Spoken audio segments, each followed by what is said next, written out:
पहले हम लोग करंट अफेयर्स करेंगे। ठीक है। तो हम लोगों ने लास्ट जो है वो शायद मेरे ख्याल से वो किया था, American doctor successfully transfer the pig kidney to human, है ना। ये वाला हम लोगों ने किया था। बिल्कुल। ठीक। चलिए, अब इसी को आगे बढ़ाते हैं हम लोग। अगला लिखिएगा। इन जनवरी 2024, इन जनवरी 2024 आइसलैंड, इन जनवरी 2024 आइसलैंड, आइसलैंड ये यूरोप में कंट्री है, मतलब यूरोप से थोड़ा सा अलग है। बीच में, मतलब कह सकते हो कि अटलांटिक ओशन के बीचों बीच, नॉर्थ अटलांटिक के बीचों बीच में है। तो इन जनवरी 2024 आइसलैंड डिक्लेयर्ड इमरजेंसी, उन्होंने अपने यहाँ क्या डिक्लेयर करनी पड़ गई, डिक्लेयर्ड डिक्लेयर्ड इमरजेंसी। ठीक है। In January 2024 Iceland declared emergency, Iceland declared emergency due to the volcanic eruption, due to the volcanic volcanic eruption। ठीक है। Due to the volcanic, ERUP होगा, वॉल्केनिक eruption। वहां पे जो ज्वालामुखी था वो आपका क्या हो गया, सक्रिय हो गया। ठीक है, वॉल्केनिक eruption। अब यहाँ पे एक चीज ध्यान रखना, जो आइसलैंड है वो दो प्लेटों के बीच में है। ठीक है, यहाँ से हम लोग ने थोड़ा सा क्या समझना है कि जो एक हमारी क्या होती है, प्लेट टेक्टोनिक थ्योरी होती है। वो कहती है कि पूरी दुनिया में छह जो हैं वो आपकी क्या है, मेजर प्लेट्स हैं। ठीक है, छह जो हैं वो आपकी क्या है, मेजर प्लेट्स हैं। और 20 जो है वो आपकी माइनर प्लेट्स हैं। ठीक है, 20 क्या हो गई, माइनर प्लेट्स आपकी हो गई।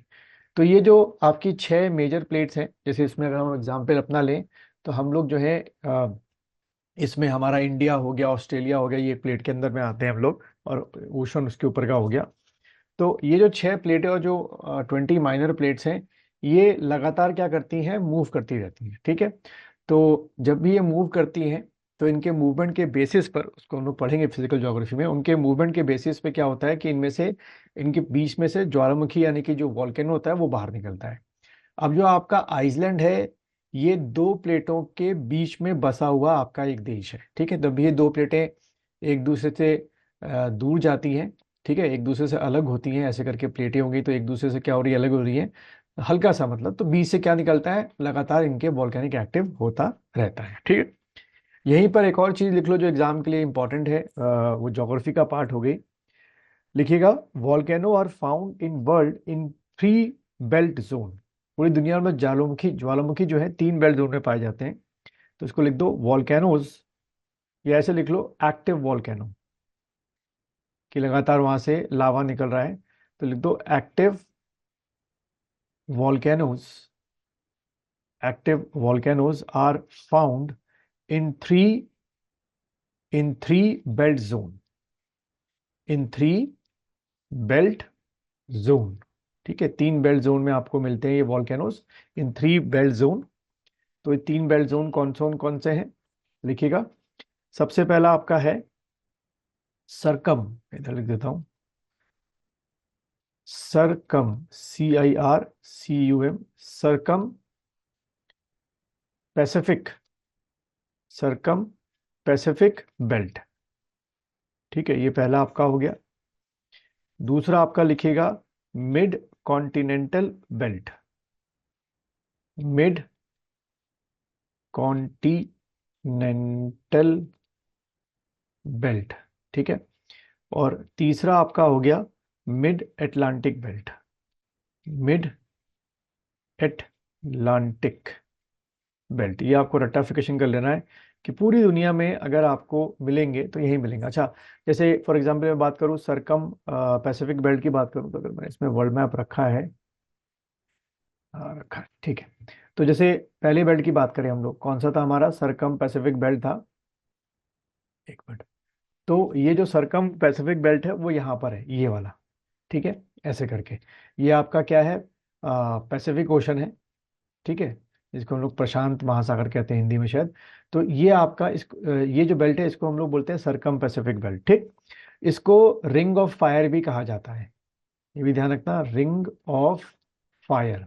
ठीक है, इसको रिंग ऑफ फायर भी कहा जाता है। तो यहाँ जो वॉल्केनो लगातार निकलते रहते हैं, लेकिन वो आप लोगों को दिखते नहीं है इतना, क्योंकि ये सब समुद्र के अंदर निकलते हैं। मतलब जो समुद्र का बेस है वहां पे ये वॉल्केनो एक्टिव है, लगातार वहां से क्या निकल रहा है, लावा जिसे हम लोग बोलते हैं, या मैग्मा या लावा बोलते हैं, वो निकलता रहता है, लेकिन तुरंत पानी के कांटेक्ट में आके ठंडा भी होता रहता है। ठीक है, और इसी वजह से यहाँ पर लगातार जो है नए नए क्या बन रहे हैं, तुरंत तो नहीं बन रहे, लेकिन साल दर साल जो हर 10 साल 15 साल 20 साल में नए नए आइलैंड्स बनते जा रहे हैं। ठीक है, आइलैंड्स क्यों बनते जा रहे हैं कि नीचे का जो ज्वालामुखी है, यानी कि जो लावा या मैग्मा है, ऊपर आ रहा है, पैसिफिक ओशन के वाटर के कांटेक्ट में आ रहा है, ठंडा हो रहा है, ठंडे होने से क्या हो जा रहा है, वो आपका सॉलिड बन जा रहा है, और धीरे धीरे आपके आइलैंड्स जो है वो ऊपर की तरफ आते जा रहे हैं। एक तो ये आपका हो गया।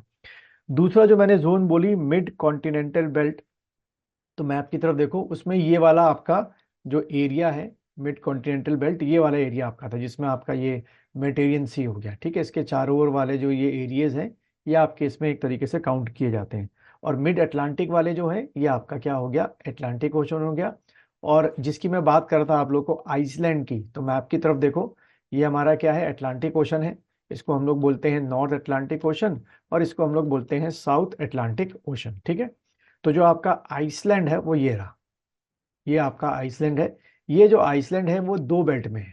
ठीक है, तो इसी वजह से यहाँ पर भी क्या होते हैं, आपके वॉल्केनो इरेप्ट होते रहते हैं, और इसी कारण यहाँ पे जो मैंने अभी लिखा है, क्या डिक्लेयर की गई, इमरजेंसी डिक्लेयर की गई। ठीक है, तो पूरी दुनिया में ज्यादातर आपको दो ही जोन्स मिलेंगे जहाँ पे वॉल्केनो एक्टिव फॉर्म में मिलेंगे। एक नंबर वन ये हो गया, नंबर टू, इसको अगर मैं हटा दूं उसको, एक मिनट, नंबर वन आपका ये हो गया, नंबर टू आपका ये हो गया, और नंबर थ्री आपका ये हो गया। ठीक है, इसको छोड़ के आपको कहीं भी इतने ज्यादा एक्टिव वॉल्केनो नहीं मिलते हैं। अगर हम बात करें अपने भारत की, तो हमारे भारत में कहा जाता है जो आपका ये है अंडमान और निकोबार, यहाँ पे आपका एक बैरन आइलैंड है। मतलब अंडमान निकोबार के अंदर ही एक छोटा सा आइलैंड है, बैरन आइलैंड। ठीक है, बैरन आइलैंड कहा जाता है। यहाँ पर भी कभी कभी समय समय पर हर 5 साल 4 साल में एक वॉल्केनो छोटा सा है जो कि एक्टिव हो जाता है, पर इतना डिस्ट्रक्टिव नहीं है, लेकिन उससे अंदर से लावा और मैग्मा निकलने शुरू हो जाते हैं। ठीक, चलिए आगे बढ़ते हैं हम लोग।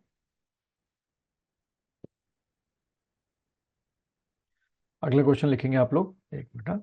हाँ, नेक्स्ट लिखिए, एमपी, यानी कि Madhya Pradesh, MP becomes the champion, becomes the champion of first beach game, becomes the champion of first beach games, जबकि मध्य प्रदेश में बीच है ही नहीं भाई, लैंडलॉक कंट्री, पर खेलते होंगे खिलाड़ी वहाँ के लोग, जो बीच गेम्स होते हैं, वॉलीबॉल, बहुत सारे गेम भी होते हैं। तो ये चैंपियन बना, तो MP becomes the champion of first beach games which was held, ये बीच गेम्स हुए कहाँ पर पहली बार, which was held at Diu, DUE, Diu, which was held at Diu. ठीक है, हेल्ड एट ड्यू।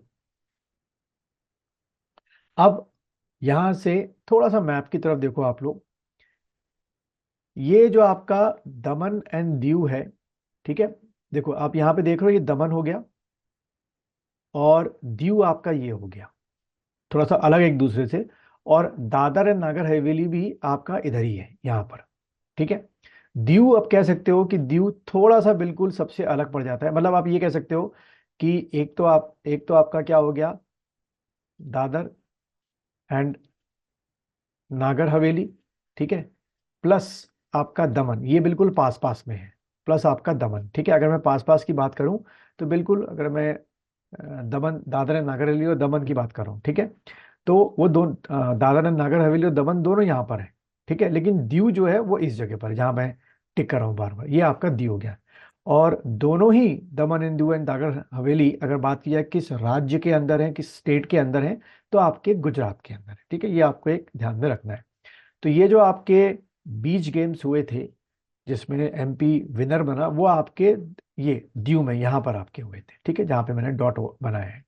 अब यहीं से एक और चीज आ सकता है एग्जाम में, क्या कि ये दमन एंड दीव और दादर एंड नागर हवेली को कब मर्ज किया गया, एक साथ कब किया गया, तो यहाँ पे आप स्टार बना के लिख दीजिए, in July 2019, in July 2019, both the UTs were merged. दोनों यूटी को मिला लिया गया. बोथ द यूटीज वर मर्ज. और लिखना है तो पूरी यूटी का नाम तो लिख लो, Dadar and Nagar Haveli and Daman and Diu वर मर्ज. ठीक है, पूरा लिख लोगे तो भी ठीक रहेगा. Dadar and Nagar Haveli and Daman and Diu वर मर्ज. ठीक है, एंड दमन एंड दीव वर मर्ज. ठीक है, दोनों को मर्ज कर दिया गया था.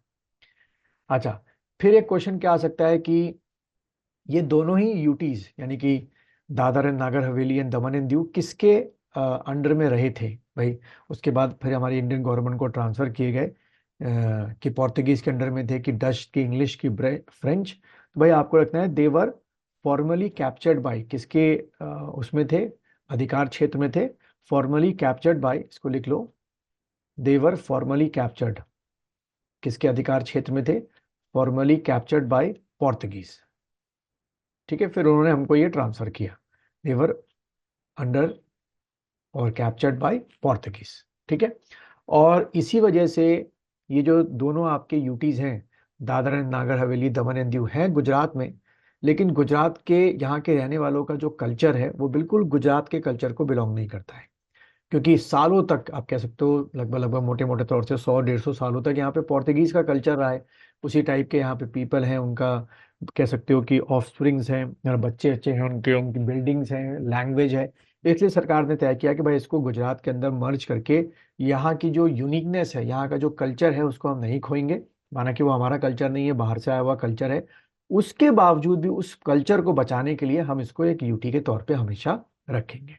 ठीक है, चलिए नेक्स्ट बढ़ते हैं. अगला लिखिएगा नेक्स्ट क्वेश्चन. इन जनवरी 2024, इन जनवरी 2024, हिमालयन वुल्फ, ठीक है, हिमालयन वुल्फ, जो हम बोलते हैं हिमालयन भेड़िया बोलते हैं, Himalayan wolf, Himalayan wolf classified as, इसको किसके अंदर रखा गया है, क्लासिफाइड एज वल्नरेबल, क्योंकि इनकी पॉपुलेशन बहुत कम हो गई असल में.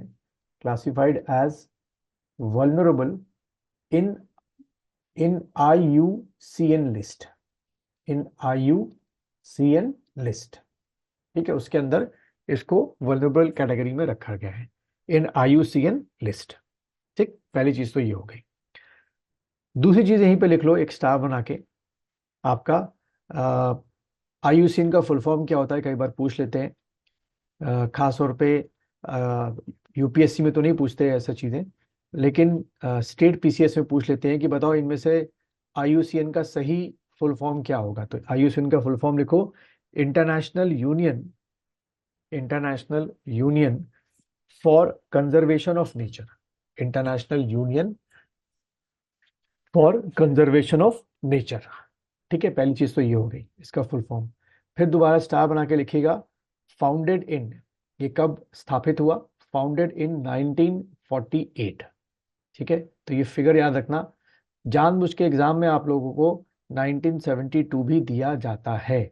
ठीक है, वजह क्या है कि 72 के काफी फॉरेस्ट एक्ट पास किए गए थे, तो उस वजह से थोड़ा सा स्टूडेंट थोड़ा सा इसको टिक करके अगर ना पता हो तो. अब आपको पता चल गया कि भाई कब हुआ था फॉर्मेशन इसका, 48 में आपका हुआ था. उसके बाद इसका मैं बात करूं कि इसका मेन ऑब्जेक्टिव या काम क्या है IUCN का, तो इसका सिर्फ काम है एडवाइस और इंफॉर्मेशन देना. ठीक है, जानकारी और सलाह, गिव एडवाइस एंड इंफॉर्मेशन. मतलब कहने का है कि IUCN जो है अपने तरफ से कोई कार्यक्रम या कोई ऐसा बचाव कार्य जिसे बोलते हैं ना, वो इनिशिएट नहीं करता है. असल में इसकी IUCN की एक बहुत लंबी चौड़ी क्या है, साइंटिस्टों की एक कमेटी है. मतलब रेगुलर इनका काम नहीं करते, आके अपने घरों से या अपने देशों से ही इनको अपनी रिपोर्ट भेजते रहते हैं. और कई साइंटिस्ट इनको अपनी रिपोर्ट भेजते हैं, तो ये लोग स्टडी करते हैं उन रिपोर्टों को. जो IUCN के ग्रुप बना रखा है, लगभग 1800-1900 साइंटिस्ट, डॉक्टर्स, सब इनके यहाँ काम, प्रोफेसर इनसे जुड़े हुए हैं. तो जो भी रिपोर्ट्स पूरी दुनिया भर में पब्लिश होती रहती हैं, वो इनको स्टडी करते हैं. उसके बेसिस पे ये क्या करते हैं, अपनी इंफॉर्मेशन पब्लिश करते हैं. और कंट्रियों को एडवाइस देते हैं कि भाई कैसे नेचर को या एनिमल्स को या प्लांट्स को कैसे कंजर्व किया जाए। ठीक है, तो एग्जाम में आ जाए कि भाई आईयूसीएन का मेन जो वे ऑफ वर्किंग है या फंक्शन है तो क्या है, सिर्फ सलाह देना और जानकारी देना, यानी could give advice and information, और कुछ काम नहीं करता ये, लेकिन वही बहुत बड़ी बात है। हाँ बोलो प्रिया, कुछ क्वेश्चन है क्या? सर ये एडवाइस एंड इंफॉर्मेशन इसके रिलेटेड होते हैं नेचर एनिमल हाँ वही हो से गया, रिगार्डिंग। जैसे जैसे आपके मेन तौर पे क्या हो गए, एनिमल्स हो गए, मेन तौर पे आपके एनिमल्स हो गए और कुछ हद तक प्लांट्स भी हो गए, लेकिन मेन तौर पे एनिमल है इनके, कि कैसे उनका बचाव किया जाए, किसको लिस्ट में। अब जैसे उन्होंने हिमालयन वुल्फ को किस में डाल दिया, अपनी जो पब्लिश करते हैं लिस्ट, उसमें रेड लिस्ट में डाल दिया। ठीक है, वल्नरेबल में डाल दिया। अब इससे क्या होगा कि जब ये लिस्ट पब्लिश करेंगे तो कि जैसे हमारे इंडियन गवर्नमेंट हो गई, चाइनीज गवर्नमेंट हो गई, तो उनको एक अवेयरनेस होगी कि भाई ये जो वुल्फ हैं, हिमालयन वुल्फ हैं, वो इस एरिया में मिलते हैं, और आईयूसीएन ने अगर उसको वल्नरेबल में डाला है कि यानी एकदम खत्म होने की कगार पर है, तो हमको उनको बचाने के लिए अलग अलग कार्यक्रम चलाने चाहिए। फिर एक और चीज लिख लो, इसका हेडक्वार्टर पूछ लेते हैं कई बार, हेडक्वार्टर कहाँ पर है, पीसीएस में तो पूछते हैं। इसका लिखिए हेडक्वार्टर आईयूसीएन का, ध्यान रखना ग्लैंड, ग्लैंड एक शहर का नाम है, और ये है कहाँ पर ग्लैंड, लिख दो स्विट्जरलैंड, स्विट्जरलैंड, SWITZERLAND, स्विट्जरलैंड। ठीक है, ग्लैंड आपका स्विट्जरलैंड। चलिए अगले क्वेश्चन की तरफ बढ़ते हैं। अगला लिखिएगा आपका ये पंच या पेंच, पंच या पेची वैसे बोलते हैं, tiger reserve, tiger, tiger reserve, tiger reserve identify, identified, identified as as dark sky park, identify as dark sky park. ये भारत का, ध्यान रखना, पहला डार्क स्काई पार्क है, डार्क स्काई पार्क। अब डार्क स्काई पार्क क्या हो गया, यहां पे एक स्टार बना के लिखो, टू प्रमोट, टू प्रमोट किस चीज को बढ़ावा देने के लिए, to promote astronomical, sorry astrological activities, जो ये खगोल शास्त्र होता है उसको बढ़ाने के लिए। अब बता रहा हूँ क्या, पहले लिख लो astro, ASTRO, astrological, astronomical, astronomical activities, sorry हाँ एस्ट्रोनॉमिकल एक्टिविटीज, खगोल शास्त्र लिख दो, एस्ट्रोनॉमिकल एक्टिविटीज। ठीक, असल में ये क्या है कि इस पार्क में, ये असल में डार्क स्काई पार्क जो है ना, एक संस्था भी है, तो पूरी दुनिया में देखती है कि कहाँ कहाँ पर आपका ऐसे पार्क हैं, जंगल हैं, जहां पर आर्टिफिशियल लाइट जो है रात को बिल्कुल भी नहीं आती है। अब ये क्या हुआ भाई, जैसे फॉर एग्जाम्पल अगर आप ज्यादा दूर मत जाओ, ये जो हमारा राजा